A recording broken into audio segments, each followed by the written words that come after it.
Assalamu Alaikum, Alabama. So today we're going to talk to the kids about the events that transpired on yesterday with the mass shootings. We just want to get their insight. We don't want them to internalize their feelings. We know they're going to hear about it. This is unfortunately something that we deal with here in the United States, so we want to prepare our children for that and teach them how to cope with it.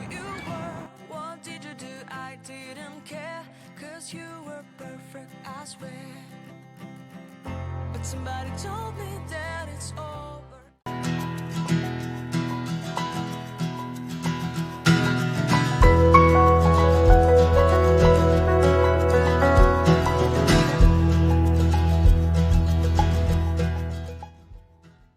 Somalia! She's eating. I rubbed it and that comes out. Oh. Why are you eating? Are you swinging, Mama? You got her hand up? Are you swinging, Mama? Ooh. Ooh. Okay, Josiah. While I have you here, I want to ask you how you feel about the mass shootings that happened yesterday. How does that make you feel? I feel like if that ain't a terrorist, then if a Muslim has a gun and he shoots somebody, they label him a terrorist, right? Right. But if a crazy white person kills around 30 to 100 people, you know what they call him? What? They just call him an active shooter. Yeah. But they call Muslims terrorists. What I don't get is a terrorist is somebody that terrorizes somebody. That's right. So if a terrorist is a Muslim, then what is an active shooter? It's the same thing. But they just don't label it. But they didn't say terrorist one time. They said alleged shooter. Yeah, but he's necessarily a terrorist because he terrorized all the women and children in there.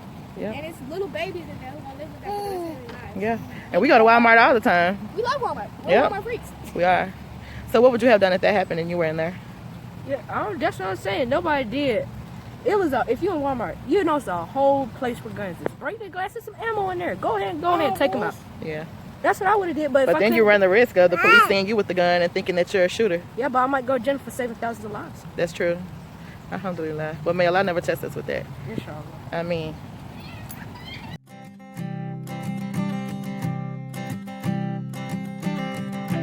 I keep a photograph in which we were. Like Maria. Walaikum salam, Mommy. So how are you today on this rainy park day? Yeah, I'm fine. How was Sunday school? It was good. Alhamdulillah. So I know you heard about what happened in Texas and in Ohio yesterday with the mass shootings and the people that lost their lives. Yes. How does that make you feel? I mean, one of those 18 people might have been Muslim, and I think the person who was shooting wasn't really thinking, and they said he was dancing, so you know he was reckless. And the one in Ohio at the entertainment district, 9 people got shot. I think it was reckless too, because there's no reason to take innocent lives of people. Does it make you afraid to go out? No, Why? because I know Allah's going to protect me. Alhamdulillah. So what would you say to other little Muslim girls that might feel like they might be targeted because they wear hijab? Don't be scared, because Allah is always with you. Alhamdulillah. Say assalamu alaikum to the people. Assalamu alaikum, Alabama.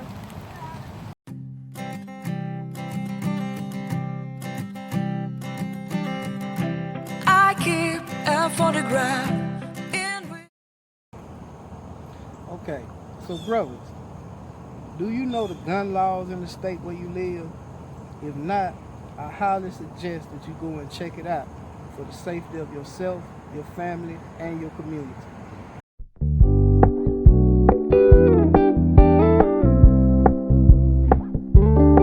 We're gonna keep it low-key, keep it softly spoken, with no strings tying you to me.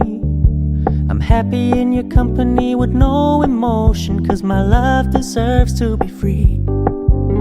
I never wanna look at a house in the garden, I never wanna lock you down. I know you're not mine, it's just my turn, but we can still have fun for now.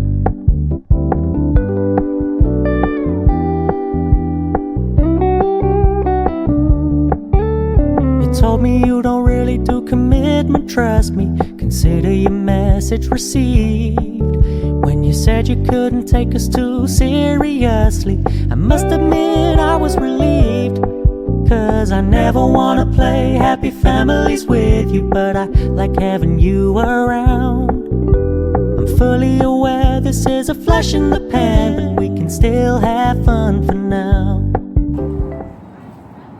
Alright, so here go Daddy sitting here with Micaiah and Mariah, and I'm going to ask them some questions about how they feel about the shooting that just took place in Texas.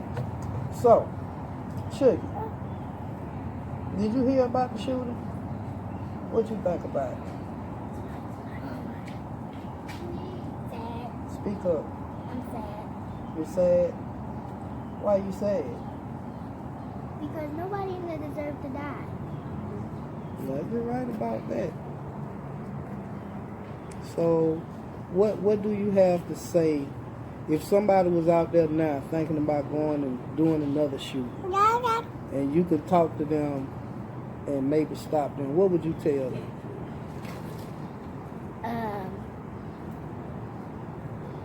Are they sure they want to do it? Because all these people don't deserve to die. Some could be Muslim. Some could be Christian. It doesn't matter, right? Nobody deserves to be murdered. Everybody has a right to live. So what about you, Micaiah? How you feel about it? You think you'll be scared to go to Walmart now? Yeah. What would you be scared of? To get shot. Of getting shot?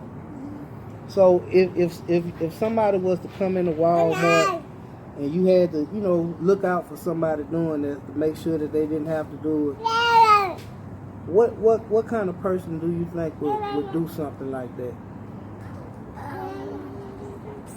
What kind of face? A mad face? So you really don't know who could do that, do you? No. So how does that make you feel? Sad. Because we should all just love each other, right? Yeah, it's not hard, is it? No. So if you could say something to the person that did that, what would you say to him?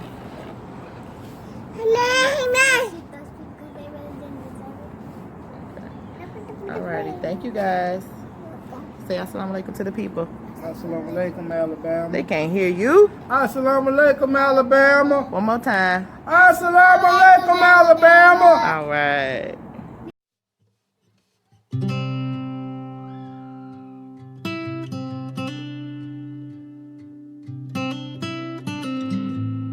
There have only ever been 3 instances of a mass shooting in the state of Alabama. The first took place in Geneva.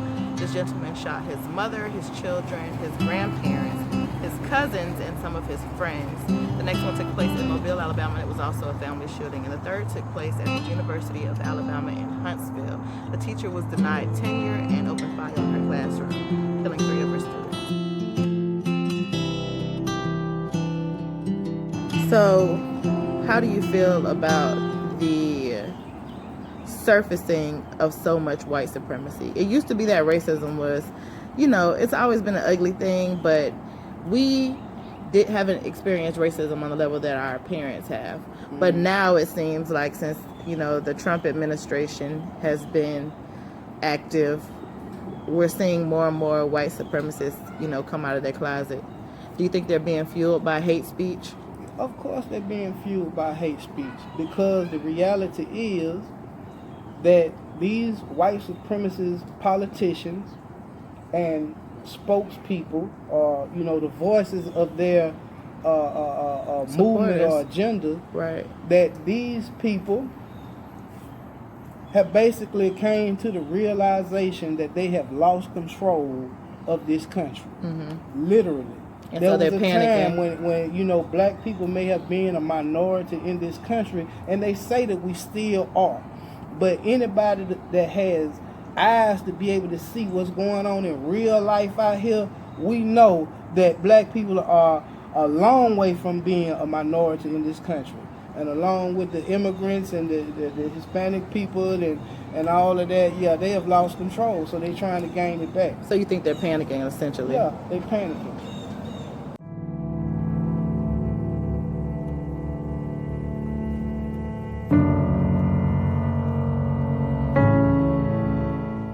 Okay, so in the last little clip of my part here, I want to give you an example.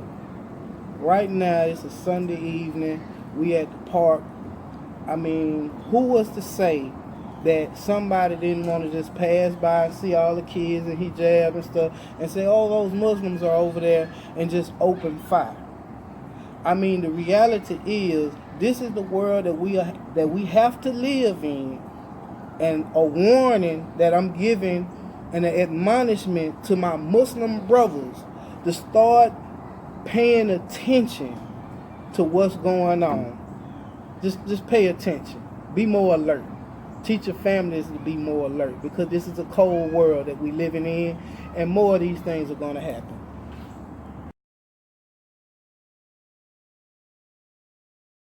As far as my thoughts on the shooting, again, What would you have done if you were in this situation? If I had been in the situation, inshallah, like I'm saying, it's the duty of a man to be the protector and maintainer of his family.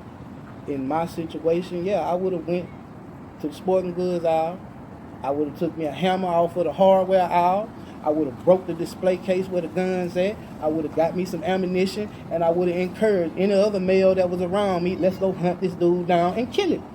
Where do you feel like the stores have failed, and the different businesses that were affected by the shootings? Where do you think they failed? I don't think that they failed at all. The reality is, this is a crazy world that we are living in now. You can't blame nothing on nobody, because this is the type of stuff that, plain and simply, shouldn't be happening. But it is.